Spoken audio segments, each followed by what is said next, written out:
তুমি যাও, এদিকে যাও। আরে যাবে তো, নাটক একদম বেশি আছে। দেখ আরো সামনে যাবে কোথায়?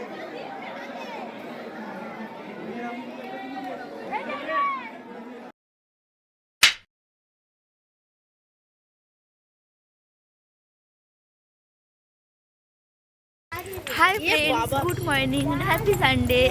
রিঙ্কিস লাইফস্টাইলে আপনাদের সবাইকে স্বাগত। আর যে মা আছে পিছনে, দিদি আছে, তো আমরা বেরিয়ে পড়েছি। আজ অনেকদিন পর ব্লগ করছি আর অনেকদিন পর কোথাও ঘুরতে যাচ্ছি। সেই গিয়েছিলাম গৃহপ্রবেশ বাড়ি, আর আজকে যাচ্ছি হচ্ছে, কোথায় যাচ্ছি? তারকেশ্বর। আজকে যাচ্ছি ভোলে বোমের কাছে। হর হর মহাদেব। তো আজকে যাচ্ছি হচ্ছে তারকেশ্বর। আজকে বাবু পুজো দেওয়ার আছে। এতদিন আমাদের মানে ওষুধ চলছিল, কালা ওষুধ ছিল, ওই জন্য আমরা পুজো দিতে যেতে পারিনি, তো ওটা কেটে গেছে, বাবার কাজ হয়ে গেছে, ওই জন্য আর যাচ্ছি সবাই মিলে পুজো দিতে। চলো ফ্রেন্ডস যাই, যেতে যেতে তোমাদের সাথে শেয়ার করব যে কিছু করে যাব, কী খাওয়া দাওয়া করছি, সব কিছু তোমাদেরকে দেখাবো। তো ভিডিওটা দেখতে থাকো আর সঙ্গে থাকো। তারপর আমরা বাসে উঠে পড়েছি, হচ্ছে মা, আমি, বাবু বসেছে, আর পিছনে দিকে যাওয়া বসেছে। এবার ব্রাঞ্চ থেকে এখান থেকে যাচ্ছি বালি স্টেশনে চলে এসেছি। আর আমাদের ট্রেন ছিল 10:20-তে, আর ট্রেনটা লেট করেছে। ট্রেনটা এসেছে 10টা, সাড়ে 10টার দিকে এসেছে। স্টেশনে এসে ভিড়ও হয়েছিল প্রচণ্ড, বুঝতে পারছিলাম না যে আমরা প্ল্যাটফর্ম থেকে যাই, লোককে জিজ্ঞাসা করে তারপর প্রথম গেছি আমরা বালি দিয়ে, ওই জন্যই। আর আমরা গেছিলাম আরামবাগ লোকালে। তো এই যে ট্রেনও এসে গেছিলো, আর আমরা জেনারেল বগিতে না উঠে আমরা জেনারেল বগিতে উঠে পড়েছিলাম। আর যে সব জিনিসপত্র, মালপত্র কত মানে সব জিনিসপত্র নিয়েছে, ওই সব বগিটাতে উঠে পড়েছিলাম, জায়গা পাইনি বলে ভিড়ের জন্য। আচ্ছা, তারপরে যাচ্ছে কি সুন্দর মানে মাঠ, পুরো চারিদিকে মাঠ আর মাঠ, কি সুন্দর জায়গাটা, মানে পুরো মাঠ।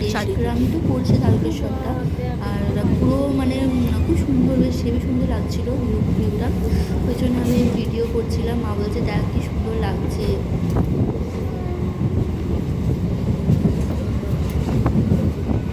আর চলে এসেছি কিছুটা কাছাকাছি, আর কিন্তু স্টেশনের পরই আমরা নিয়ে যাবো, আর যে আমি তাই ভিডিও করে নিচ্ছি। তারপর ট্রেন থেকে নেমে চলে গেছি মন্দিরের দিকে। এই যে মন্দির এসে গেছে, হাঁটছি। এটা হচ্ছে মন্দিরের মেন গেট, তারকেশ্বর মন্দিরের। এর ভেতর দিয়ে আবার এখান থেকে হেঁটে যেতে হবে। তো সবাই যাচ্ছে, দিদি জানবো। আসলে আমরা গিয়েছিলাম, বাবুর একটা মানসিকের পুজো ছিল, চুল দিয়ে পুজো দেওয়ার, ওই পুজোটা দিতে গিয়েছিলাম।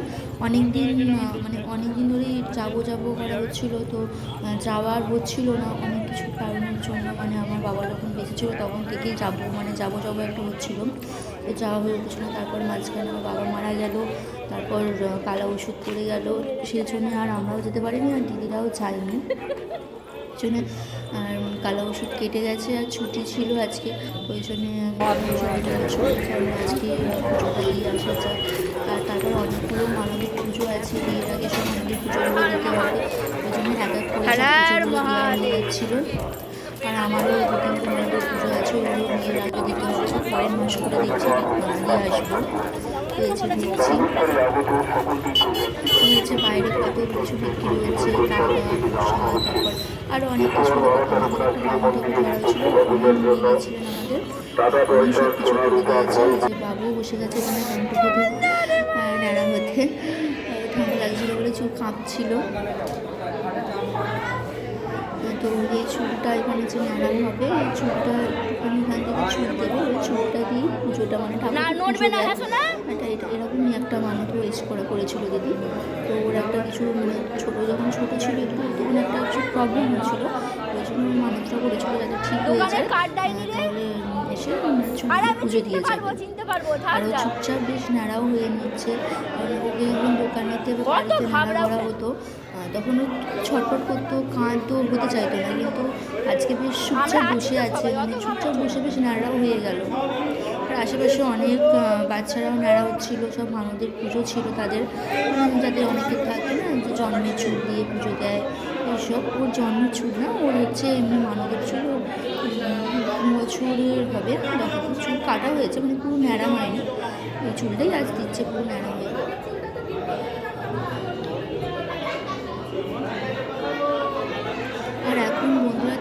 তারকেশ্বরে মানে যারা যাবে তোমরা একটু মানে দেখে শুনে যেও, মানে এখন এমনই হয়ে গেছে শুধু মানে যেখানে যাচ্ছি সেখানে শুধু পয়সা।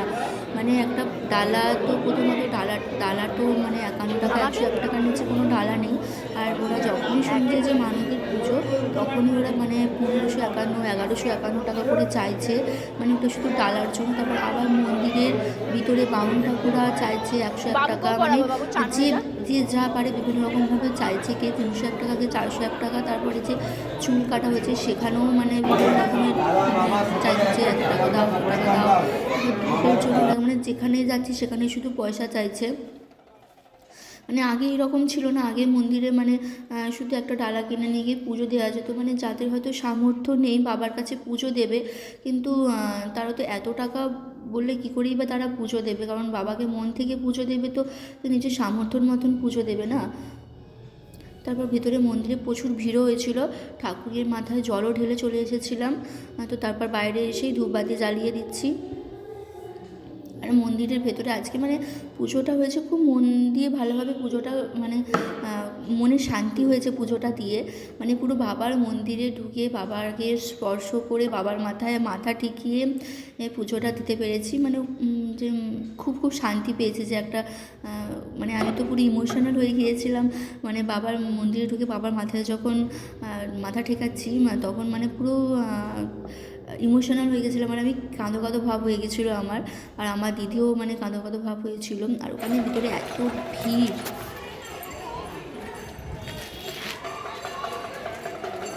হাই ফ্রেন্ডস, হয়ে গেছে সব পুজো দেওয়া, পুজো দিয়ে এবার এখান থেকে বেরোচ্ছি। এবার কিছু খাওয়া দাওয়া করবো, করে তারপর আবার বাড়ি যাবো। চলো ফ্রেন্ডসটা দেখতে থাকো আর সঙ্গে থাকো। এবার আমরা একটু টিফিন খেতে বসে পড়েছি। আসলে সকাল থেকে আমরা না খেয়েছিলাম সবাই মিলে, কেউ কিছু খায়নি পুজো দেবো বলে। আর বাবুই ছোটো পুচকেটাও না খেয়েই ছিল সারাদিনটা। তারপর আমরা দোকান থেকে কিনে নিয়েছিলাম কচুরি আর তরকারি। এটা আমরা বাস স্টেশনে ওঠার আগেই কিনেছিলাম, তখন ওটা রেখে দিয়েছি আর খাইনি। ওটা আবার পুজো দেওয়া হয়ে যেতে তারপর খেয়ে মানে এখন খাওয়া হয়েছে।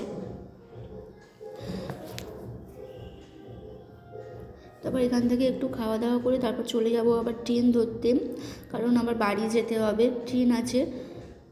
তো চলে এসেছি স্টেশনে। এবার স্টেশনে এসে তখন কচুরি খেয়ে পেট ভরেনি, তারপর যে ঝালমুড়ি কিনে নিয়েছিলাম। ঝালমুড়ি ঠিক নয়, এটা মুড়ি আর চপ। হাই ফ্রেন্ডস, নেমে গেছি স্টেশনে বালিতে। এখান থেকে আবার বাসে করে যাব। এই যে সবার মুখ শুকিয়ে গেছে। কী রে আজ কী হলো, মুখ শুকিয়ে গেছে কেন? সবার ঘুম পাচ্ছে, ভালো করে খাওয়াও হয়নি। চলো ফ্রেন্ডস, মুড়ি টুড়ি খাওয়া হয়েছে, ভাত টাত খাওয়া হয়নি, ওই জন্য সবাই শুকিয়ে গেছে। চলো ফ্রেন্ডস যাই, এখান থেকে স্টেশন থেকে বেরোই, বেরিয়ে তারপর তোমাদের সাথে কথা বলছি। ফ্রেন্ডস বাড়ি এসে আর ভিডিওটা কন্টিনিউ করিনি, কারণ সবাই মোটামুটি টায়ার্ড হয়ে গিয়েছিলো। আর এসে একটু কিছু খাওয়া দাওয়া করিনি, গিয়ে শুয়ে পড়েছিলাম। আর রাতে আলু সিদ্ধ ভাত খেয়েছিলাম। তো চলো ফ্রেন্ডস ভিডিওটা এই পর্যন্ত। যদি ভিডিওটা ভালো লেগে থাকে তো লাইক কমেন্ট অ্যান্ড সাবস্ক্রাইব করে দিও। চ্যানেলটা যারা যারা এখনও পর্যন্ত সাবস্ক্রাইব করোনি, এরকম নতুন নতুন ভিডিও দেখতে আরও অনেক নতুন নতুন ভিডিও আসবে সামনে, অনেক ভালো ভালো ভিডিও আসবে, তোমরা সব ভিডিওগুলো দেখো। আর যারা যারা এখনও চ্যানেলটা সাবস্ক্রাইব করোনি তো চ্যানেলটা সাবস্ক্রাইব করে দিও, এরকমভাবে পাশে থেকো যাতে আমি একটু এগিয়ে যেতে পারি।